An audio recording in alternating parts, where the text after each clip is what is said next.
mungkin dia dengar gue, lu dari Indonesia ya, oh bukannya itu kayak negara terbelakang gitu, kayak ya enggak sih, kita berkembang sih, enggak terbelakangan itu. Oh berkembang ya gitu. Dan pada saat training itu ada lulus nggak lulus ya, jadi bukan cuma training yang lu bayar kayak lu masuk PNS gitu. Jadi tidak ada unsur itu ya, tidak menjudge ya. Sebenarnya ada oknum-oknum lah ya. Ada apa? Jujur ya, bulan lalu tuh gue ditawarin ke Surabaya sama ada pekerjaan lain, cuman gue nggak ambil karena gue ngerasa gue nyaman aja udah di Karawang. Kayak di dada lu udah tulis kayak I love Karawang gitu ya. Kayak ada yang menghalangi gue untuk tidak dari Karawang sih, smart. Gitu lah. Enak aja gitu panas-panas kan di sini. Karawang tuh panas, enggak sih, lebih panasan Bekasi. Iya. Especially di Bekasi tuh Karawang. deket Terakat. Jadi sanggup. Ya.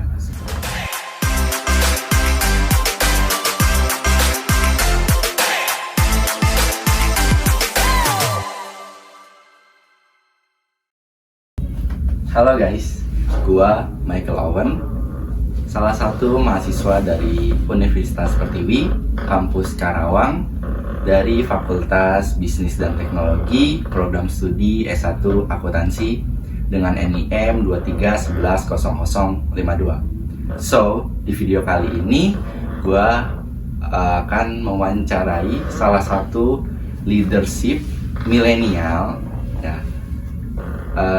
Beliau akrab disebut dengan Bro Abdul. Dia juga salah satu teman kantor saya juga, tapi beda perusahaan. Baiklah, kita sambut Bro Abdul. Halo. Ada si Max nih. Apa kabar? Ya, baik. Gimana kabarnya? Baik dong. Alhamdulillah. Enak juga di tempat lu. Ya, gitu lah. BTW, gua sama Bro Abdul ini kurang lebih udah kenal akrab 1 tahun lebih. Lebih sih kayaknya 1 tahun lebih, dan sering banget dia berbagi ilmu mengenai leadership atau bagaimana sih cara menjadi leader yang baik. Untuk aktivitas setelah kita 3 bulan ya nggak ketemu ya, atau sebulan? Kayaknya 3 bulanan lah. 3 bulan nggak ketemu, apa aktivitas atau kesibukan yang bisa akhir-akhir ini? Ya sebenarnya sih gak beda jauh lah ya sama dulu kan, ya lo tau sendiri lah. Gue kan memang salah satu ya mungkin ya bukan leader banget lah ya, team leader lah ya sebenarnya. Cuman ya adalah pengalaman sedikit as a leader di dalam sebuah perusahaan atau instansi gitu kan ya.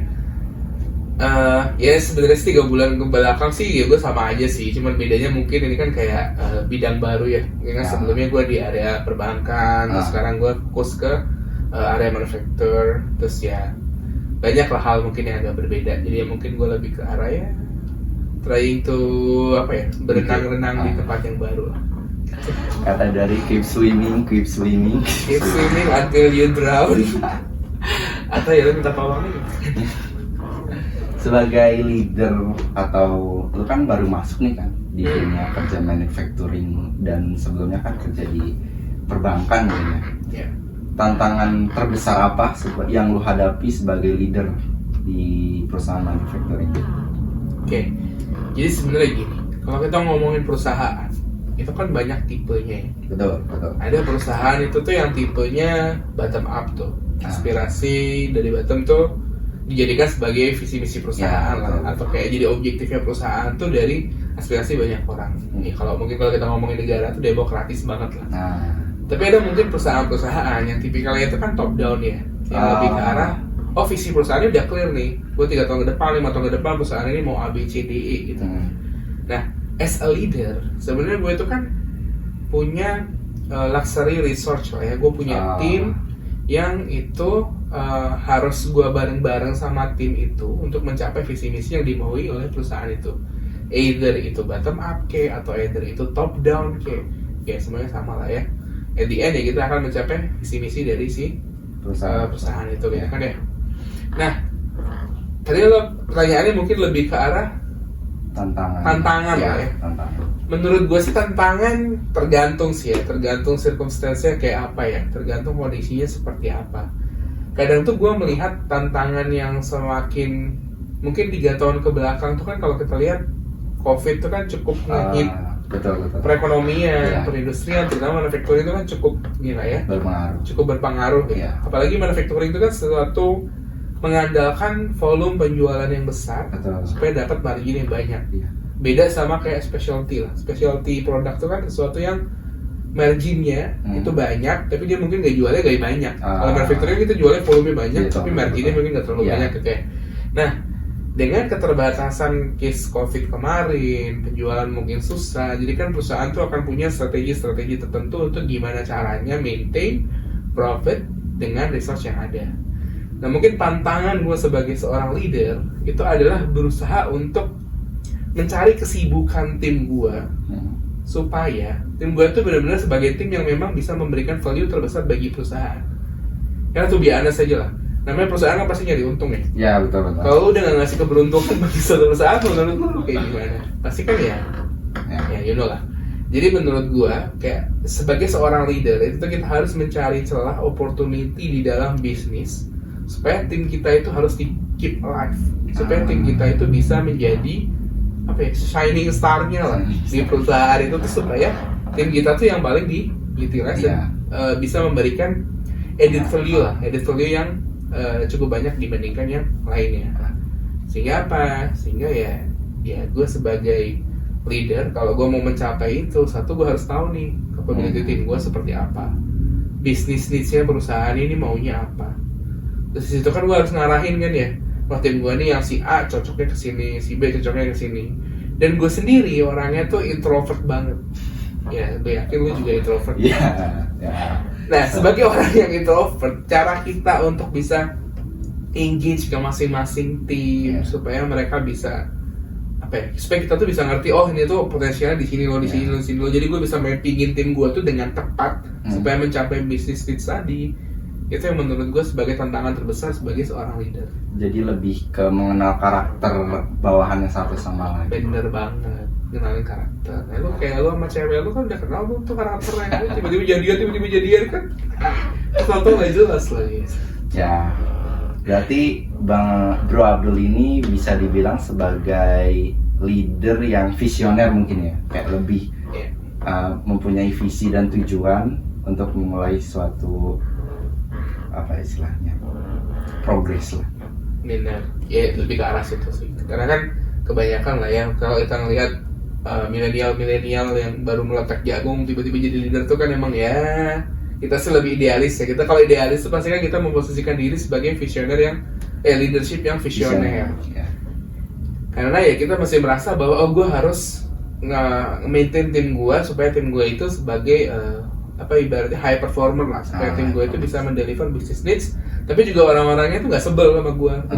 Karena kan kalau gue push kerja pasti mereka sebel sama gue. Betul. Gue lose, business needs-nya nggak dapet kan. Nah, lebih ke situ sih, mengimbangi, memposisikan orang yang tepat, berusaha memahami, karena at the end kalau sampai mereka gagal satu orang pun, itu berarti gue sebagai leader yang gagal. Betul. Itu sih.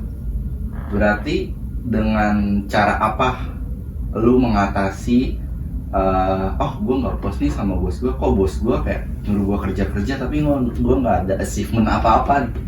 Dengan cara apa lu membangkitkan lah istilahnya semangat para staff atau bawahan gitu? Nah, jadi gini, kuncinya itu sebenarnya di memappingkan si tim lu sendiri. Karena begitu lo udah tahu nih potensialnya masing-masing, cara memappingkannya udah bener, gue yakin mereka tuh motivasinya akan bagus. Tapi itu semua pasti ada momen jenuhnya lah. Gue yakin di setiap posisi yang gue senang pun, ya gue pasti akan jenuh. Ya gue senang makan deh, gue makan terus juga lama-lama gue bosan kan jadi makanan lain kan. Jadi itu ada cara, itulah kenapa leader tuh harus mengevaluasi rutin. Di perusahaan pun juga pasti ada sistem evaluasi rutin supaya kita tuh tahu udah bener memappingkan dengan tepat nggak. Terus kira-kira kalau ada yang misalkan ada personal yang memang bisa memberikan higher complexity lah dari sisi pekerjaan yang bisa dia deliver, dia punya capability dan kita ada potensi atau peluang, ya sudah, kenapa enggak gitu kan ya.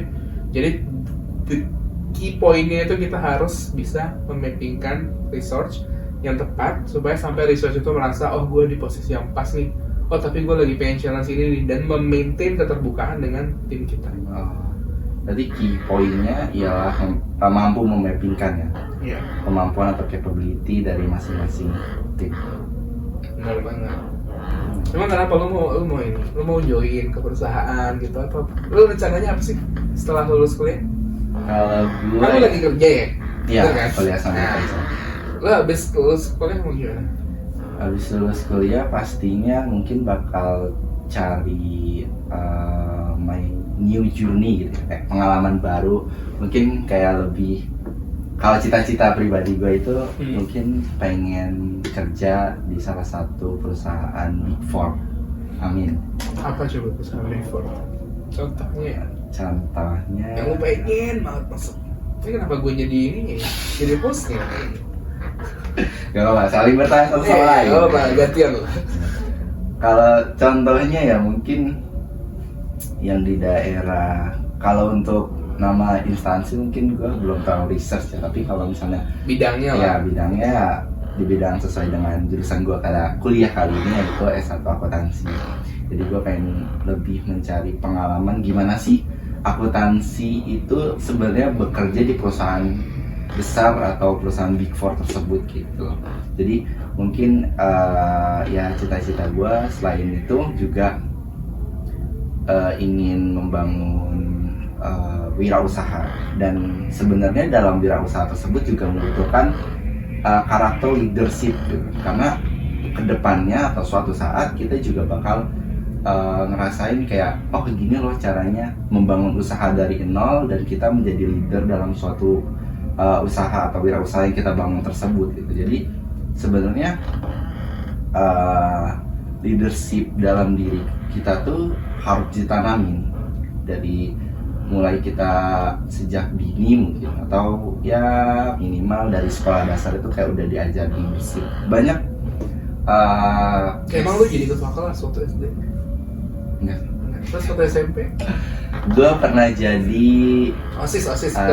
OSIS, gue pernah jadi OSIS. Jadi Tapi apa? Jadi penunggu Enggak. ruang OSIS. So asik Cuman, ruang OSIS.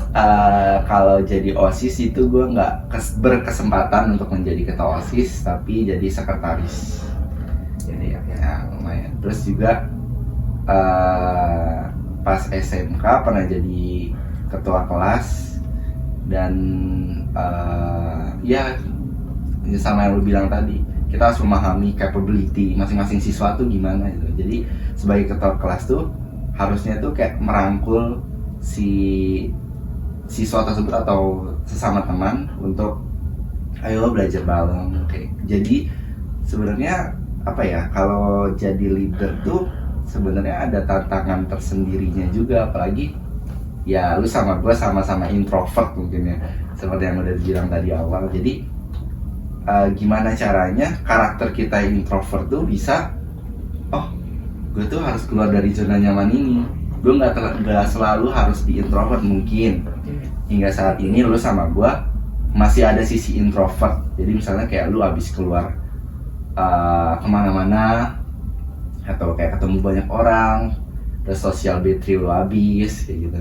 Nah lu butuh nge-recharge si sisi introvert lu. Misalnya kayak kalau gue, sisi introvert gue di-recharge itu dengan cara ya udah gue diem seharian di kamar, atau ya mungkin bisa dibilang ya nonton film atau anime yang gue suka kayak gitu. Terus terkait leadership ini, lu kedepannya ada kepengenan gak sih kayak menjadi suatu pimpinan yang benar-benar top manajemen lah istilahnya di suatu perusahaan, atau kayak lu mau buat usaha sendiri, perusahaan sendiri? Sebenarnya ya, gue tuh ada dua keinginan sih.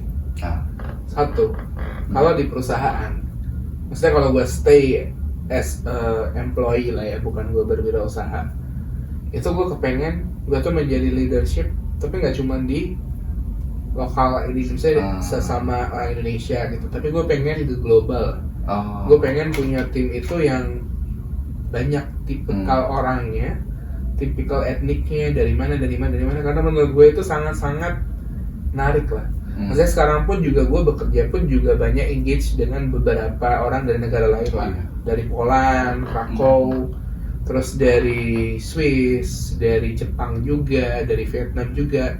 Nah, itu gue melihat kayak the way kita nge-approach orang-orang itu tuh akan berbeda-beda. Dan cara kita memposisikan pun dengan tim gue yang mungkin tipikal sama lah ya, kayak kita sama-sama orang Indonesia, kayak sama-sama budayanya mirip-mirip lah, nggak beda-beda jauh. Itu akan dengan sangat-sangat berbeda dengan cara kita meng-approach orang-orang yang di global. Gitu. Ada culture shock tersendiri. Bener, dan itu gue takut, tapi gue pengen banget nyoba gitu. Kayak apa, kayak gatel gitu, pengen nyoba. Karena gue penasaran aja sebenarnya gimana sih cara gue bisa memaintain satu ya, komunikasi kan juga harus bahasa Inggris, terus cara gue ngerti orang dengan bahasa yang mungkin gak gue tiap hari pakai. Misalnya ya gue kayak bisa nggak sih gue sensitif sama bule-bule gitu kan. Kayak gue mungkin sekarang ya, mungkin kalau ada sama Korea kan kadang ngobrol ya sesensitif biasa lah. Introvert kan orang-orang yang sensitif lah ya. Ada bercanda-bercandaan. Nah, semacam itulah. Nah, itu yang pertama yang gue pengen. Yang kedua yang gue pengen tuh, gue juga pengen berwirausaha. Sebenarnya ya ini udah lama sih, cuman gue kayak mager gitu. Jadi gue tuh udah lama banget pengen sebenarnya ngebuka semacam, bukan manufacturer sih, kayak furniture ya, kayak mebel or even simply tokonya dulu as a distributor untuk ya barang-barang furniture gitu. Cuman ya lagi malas kayak gue lagi malas untuk overthinking, kerja sambil mikirin bisnisnya ya gitu lah. Ternyata leadership milenial bisa mager guys ya. Bisa juga lah. Lu pikir milenial tuh semuanya high performer semua, terus orang-orang yang ya enggak juga. Ada masa-masanya kita tuh cuma jaga image aja sebenarnya, menggebu-gebu, padahal di balik kita kan banyak milenial yang kayak kerja tipes. Iya juga sih, itu juga tipes juga. Iya sih, tapi misalnya gue ngeliat juga ada tipikal-tipikal yang memang seperti itu. Cuma menurut gue, yang lu perlukan itu adalah strategi. Belum tentu lu yang paling high performer, lu kerja, even rating lu bagus, tapi lu gak bisa manage orang, gak bisa manage expectations, dan gak bisa membaca bisnis needs-nya tuh apa sih sekarang. Lu ahli A, bisnisnya gak butuh A itu gitu. Ya lu gak akan jadi apa-apa sebenarnya.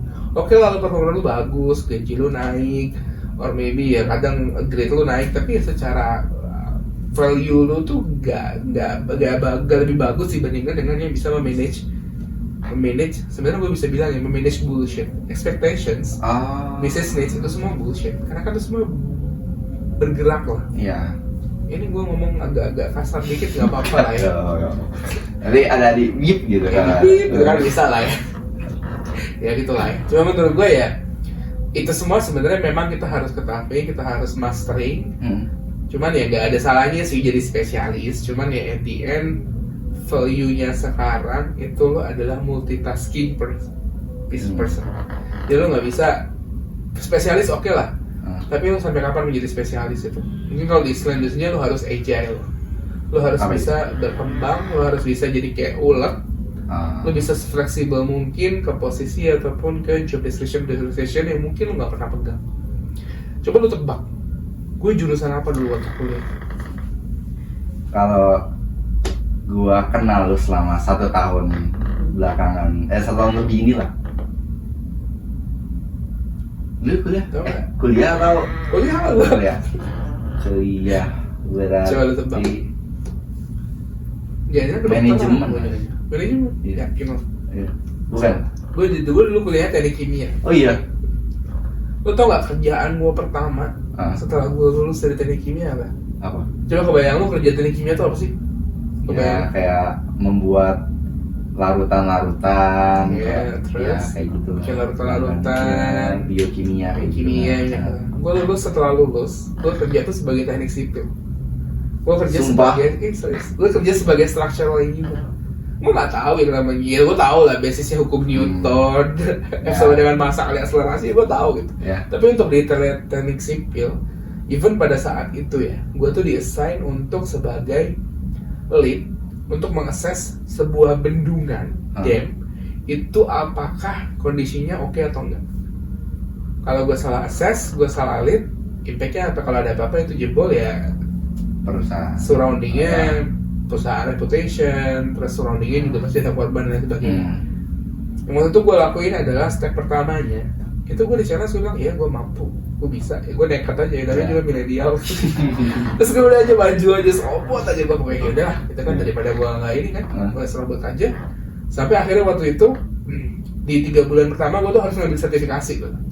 Sertifikasi harus lulus ujian as a structural engineer untuk dam inspection. Jadi untuk inspeksi bendungan untuk menyatakan bahwa bendungan itu safe to operate. Itu di bulan pertama lu masuk? 3 bulan. 3 bulan pertama masuk. Itu gue harus lulus, dan waktu itu akhirnya gue training dan ngambil sertifikasinya itu di Australia. Dan pada saat training itu ada lulus nggak lulusnya, jadi bukan cuma training yang lu bayar kayak lu masuk PNS gitu. Jadi kayak gitu. Ini tidak ada unsur ini ya, tidak menjudge ya. Cuma ada oknum-oknum lah ya. Nah, ketika gue masuk ke sana, ketika gue ambil sertifikasi, di sana tuh di Australia itu waktu itu dari Sydney itu masih terbang lagi ke Port Macquarie, kayak pencilan di suatu samudra Pasifik gitu.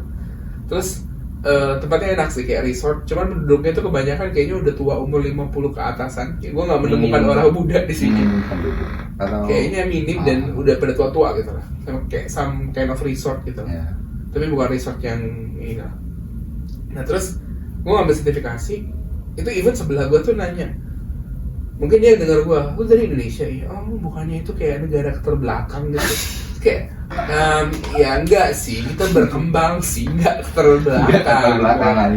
Oh berkembang ya gitu kan. Oh iya. Terus lo emang backgroundnya teknik sipil? Oh bukan, gue bilang terus ngapain lo ngambil ini gitu? Ya nggak apa-apa gitu kan. Tapi kan nanti ada sertifikasinya, lo harus lulus. Ya nggak apa-apa, gue belajar aja gitu biar gue lulus. Yakin lo bisa gitu? Emang lo ngerti dia ngomong apa gitu? Tapi kan dia ngomong bahasa Inggrisnya kayak aksennya British kan, Australia itu kebanyakan. Sementara gue mungkin agak susah lah gitu kan ya. Jadi emang lu ngerti, emang lu yakin gitu. Terus sampai akhirnya pas hari H ujian, dia kan sebelah gue nih, si orang yang tadi ngobrol itu, yang ngobrol sambil merendahkan lah ya, orang terbelakangnya apa kasih. Terus dia kan gini, kayaknya dia tuh ngeliat gue ngisi jawaban, terus dia kayak notice, wah, kok lu bisa jawabnya bener sih? Dia tuh ngeliat jawaban gue, terus jawabannya bener. Gue bilang, ya lu pikir gue emang beneran terbelakang? Dan pada saat itu akhirnya ya udah, dia akhirnya baru setelah itu akrab bener-bener kayak ngobrol sebagai seorang yang selevel gitu. Jadi emang kadang ya itulah ya, ada yang tipikal orang yang menganggap kayak Indonesia ini kan belakangan gak sih negaranya gitu. Padahal enggak, itu bisa bersaing. Tapi yang gua tahu juga kebanyakan kayak orang luar tuh nganggap Indonesia tuh kayak apa ya, kayak penduduk yang keterbelakangan atau kesenjangan sosial tuh jauh banget gitu loh. Jadi kayak kita kuliah ke luar negeri, terus kayak kamu dari mana? Dari Indonesia. Indonesia tuh di mana ya? Tapi pas kita nyebut itulah yang Bali. Oh Bali di Indonesia kayak gitu loh. Kayak wah, kayak lu nggak tahu apa sih gitu kan? Iya. Nah itulah sebenarnya kenapa gue termotivasi mau menjadi lead ke global. Ngapain kita harus selalu dipimpin sama bule kalau kita bisa memimpin global kan? Kita nggak terbelakang. Kita buktiin kita bisa.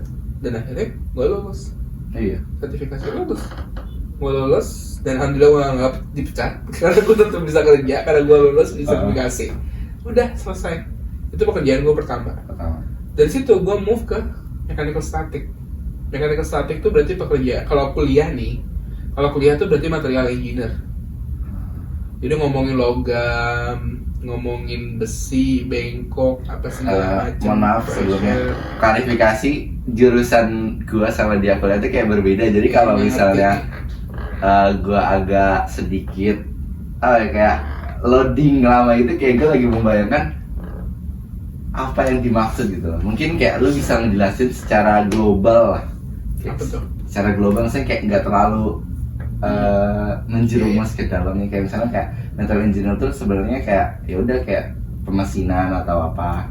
Iya, jadi sebenarnya kayak lebih ke mesin lah. Kalau kayak itu kan lebih ke proses. Itu tuh lebih ke mesin, material gitu kan. Ya udah, gua ambil aja gitu ya. Ayo gitu kan. Gua kerjain. Waktu itu kayak sampai meroles 2 tahunan lah. 2 tahunan. Jujur gua bosen. Waktu itu gua even baru jadi lead itu kayak setengah tahun, terus gue ngerasa nih pasti kok bosen banget ya gue kerja. Kenapa ya gue nggak mencari challenge yang lebih menarik gitu? Karena mungkin pada saat itu gue merasa gue udah subtle, gue udah ngerasa kayak kok gue bosen ya di bidang ini gitu. Akhirnya gue resign, gue belum dapet job, gue resign. Akhirnya gue daftar, dan akhirnya gue keterima di tempat yang sekarang, which is juga the whole new background juga, beda banget, nggak sama. Dan ya udah, akhirnya gue jalanin lagi. Oh, wait. Sebelumnya berarti lu kerja nggak di sini, tapi di luar Jawa Barat? Di luar. Di mana? Di Jawa Timur. Oh, di Jawa Timur. Jadi dari situ gue sebenarnya sempat ke perbankan bentar, terus setelah itu gue baru ke Karawang. Gitu. Di sini udah jalan berapa lama? Di sini udah 2,5 tahun. 2,5 tahun. Hampir 3 tahun. Dan enjoy atau kayak setiap tahunnya ada challenge tersendiri buat diri lu kayak kepemimpinan gue bisa nih. So far sih gue di Karawang enjoy ya. Gak tau aja sih, gue nyaman aja sih di Karawang. Ya kayak gak tau, gak pengen pindah aja. Jujur ya, bulan lalu tuh gue ditawarin ke Surabaya sama ada pekerjaan lain, cuman gue gak ambil karena gue ngerasa gue nyaman aja udah di Karawang. Kayak di dada lu udah tulis kayak I love Karawang gitu ya. Kayak ada yang menghalangi gue untuk tidak dari Karawang sih, fix banget. Gitu lah. Enak aja gitu, panas-panas kan di sini. Karawang tuh panas, enggak sih, lebih panasan Bekasi. Iya. Especially di Bekasi tuh Karawang. deket Terakat. Jadi sanggup. Ya. Ya itu sih. Jadi menurut gue suka sih sama ide lu pengen nyoba berwirausaha juga. Cuman sebelum lu kesana, saran gue lepas lulus, lu kerja aja dulu. Lu ikut aja dulu sama orang, lu ngerti aja dulu sistem kerja tuh gimana, the way orang tuh develop bisnis tuh gimana, the way orang maintain bisnisnya tuh gimana. Ketika drop tuh action apa sih yang mereka lakuin, dan disitu lu akan bisa nangkap, bisa dapat sense, bisa dapat experience yang nantinya itu bisa jadi bekal ketika lu udah benar-benar buka usaha sendiri. Karena kalau lu buka sekarang, pas lu ada masalah, udah lu habis. Oh iya. Lu bingung. Kecuali ya emang lu jago lah. Ya itu beda cerita. Kalau lu jago, takdir punya bapak ibu kaya, ya itu beda cerita. Cuma kalau enggak ya, saran gue sih penting. Ya emang kalau setelah lulus dari S1 ini emang berniat gue kan tadi kan seperti yang gue bilang awal, kayak gue pengen kerja kayak di salah satu perusahaan Big Four yang dimana kayak gue tuh pengen tahu gimana sih sistematika atau apa ya disebutnya SOP dalam suatu perusahaan besar tuh berjalan, kayak kalau misalnya manajemen sistem lah ya. Ya, manajemen sistem, kayak sistem pengendalian internalnya itu gimana ketika menghadapi suatu masalah atau kayak ada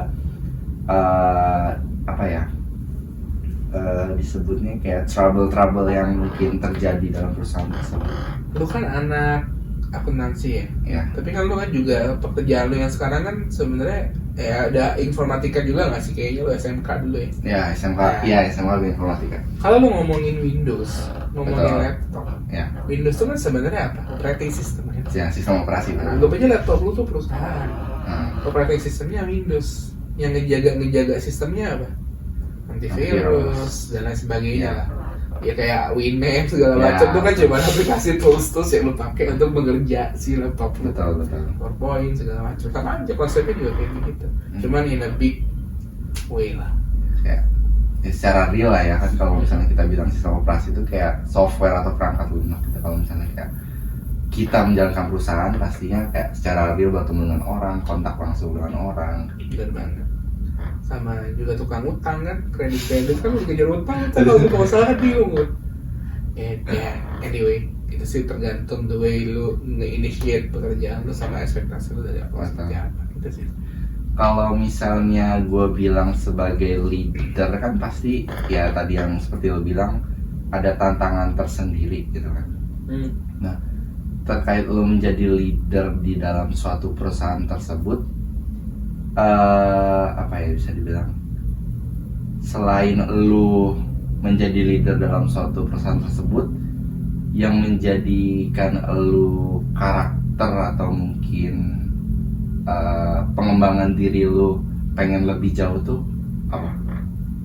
Selain kayak keinginan lu yang kuat tadi kayak pengen menjadi leader sebagai global, yang menjadi support lu yang menjadi support juga dalam pengembangan soft skill tersebut. Dalam pengembangan soft skill sebenarnya banyak sih. Maksudnya gini, kalau ini gue mungkin pengalaman gue di perusahaan ya. Di perusahaan tuh banyak banget menyediakan kayak semacam apa ya, training kelas gitu loh. Untuk pengembangan soft skill. Ya, mungkin di tempat lo juga ada lah, gue yakin gitu kan ya. Nah, pengembangan soft skill tuh ada banyak. Ada yang kayak dia cuman online kayak Rosetta Stone.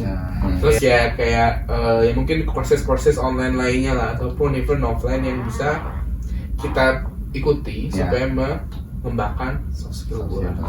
Selain itu ya kan tadi kan gue bilang ada sistem review ya, sistem review talent untuk melihat gue tuh secara soft skill itu tuh ada kayak penilaiannya gitu. Gue tuh orangnya tipikal yang kalau leadership begini, yang kalau gue bekerja sama begini, technical decision begini. Nah, mana gap gue? Di situ gue akan tulis sebagai development planning gue ke depannya. Nah, dari development planning itu biasanya gue sama bos gue tuh ada sesi gitu. Gue butuh ini, gue butuh di-assign ke job yang misalkan handle project yang midterm. Atau misalkan gue butuh di-assign ke job yang handle BAU, business as usual, atau yang day to day jalan gitu lah. Nah, yang hari-hari kalian jalan, kayak gitu tuh yang gue harus during development plan discussion sama bos gue, itu gue harus bahas, harus ini. Dan di situ gue yakin ya sebenarnya akan develop anyway gitu. Berarti antara tim top manajemen lah misalnya, antara top manajemen dengan leader yang ada di kantor itu sebenarnya terbuka satu sama lain, bisa dibilang gitu sih. Jadi kayak ya sebenarnya ada yang namanya talent review, kayak tiap 6 bulan atau setahunan gitu lah. Ya di situ tuh mereka akan bahas sebenarnya talent sekarang tuh siapa sih yang berpotensi untuk dipromot, untuk dipindah, siapa yang mungkin dia butuh development plan-nya apa, butuh di-assign sebagai misalkan as a supervisor, as a manager, atau mungkin as a specialist. Nah itu ada diskusinya untuk top manajemen dengan level manager atau supervisor lah. Seperti itu namanya talent mapping. Berarti secara nggak langsung dari penjelasan lu tadi bisa dibilang lu pernah ngikutin tes kepribadian mungkin kayak personality. Sering banget, apalagi mau SBMPTN kan sering banget. Tapi kan SBMPTN kalau misalnya dilihat dari sekarang lu kerja mungkin kayak udah beberapa tahun lalu ke belakang gitu. Nah, yang terbaru ini tes personality yang pernah lu lakuin apa? Tes personality itu menurut gue sih nggak beda jauh ya. Basically dia memang ngetes kayak critical thinking lu sama the way lu ngambil decision. Betul. Terus ini menurut gue yang paling absurd ya.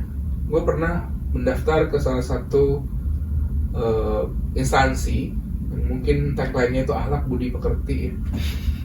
Ya pokoknya waktu itu tuh gue ditanya ya, pertanyaannya itu lebih ke arah masalah agama gitu. Jadi misalkan Anda lagi begini, apakah Anda akan sholat atau Anda akan jalan?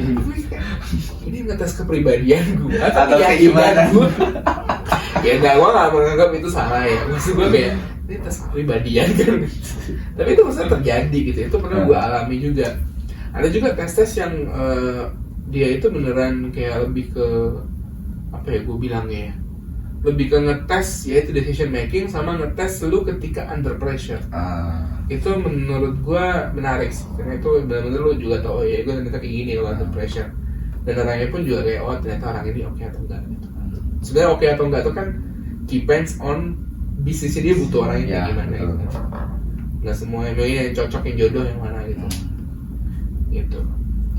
Ngomong-ngomong mengenai tes personality, sebelumnya gue juga pernah ikut tes yang disediakan oleh perusahaan gue atau kantor gue sekarang bekerja. Itu namanya DISC, gue lupa singkatannya. Tapi dari situ kayak bener yang bilang kayak the way lu making decision, kayak gimana sih lu ngambil keputusan di saat lu kayak dalam posisi ini gitu. Sehingga ketika tesnya muncul itu kurang lebih 2 mingguan itu kayak sebenarnya gue tuh cocok di passion ini loh kayak gitu. Terus cocok nggak sama passion? Jujur gue kaget. Passion sebenarnya gue tuh lebih ke apa ya, kayak bisa dibilang seni lah ya. Kayak gue suka melukis, menggambar kayak gitu. Dan ketika tes itu keluar dan gue baca itu sesuai dengan kerjaan gue saat ini, jadi kayak mind blowing banget kan. Bakat gue ternyata selama ini bukan dalam bidang seni gitu loh. Terus pas gue baca Anda cocok untuk profesi sebagai akuntan, konsultan kayak gitu, kayak wah, selama ini gue salah mengira gitu loh, kayak ternyata gue cocoknya di bidang akuntansi gitu loh. Berarti lu udah in the right path dong, udah di jalan yang benar. Gak tahu ya. Semoga ya dengan ya keputusan gua kuliah saat ini ya bisa menjadi di jalan yang benar. Ya menurut gua sih ya gua jujur aja, gua tiap tes personality dari gua zaman gua SMA lah, SMP lah, kuliah lah, hasilnya semua dokter. Oh iya. 1, 2 hukum, tambah kata kayak atau jaksa kayak atau hakim kayak tuh pasti hasilnya tuh 2 itu gitu. Sekarang gue apa jadi jaksa? Enggak ya, gue sering ngejudge orang yang sudah nggak jadi jaksa juga. Gue jadi dokter enggak juga sih. Life must go on. Lo yang tahu nanti apa yang lo ingin.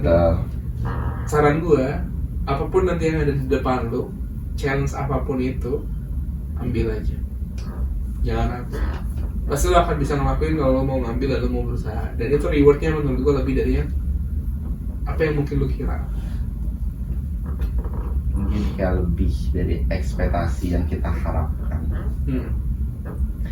Ngomong-ngomong naik leader, kapan nih lu akan menjadi leader dalam sebuah rumah tangga? Ini kenapa jadi topiknya rumah tangga? Kan rumah tangga kan butuh seorang leader bener. kan. Dan di mana leader tuh kemungkinan panggungnya sih kayak prioritas sama mungkin ayah gitu. Nah, ini menurut gue penyakit yang ada dalam gue.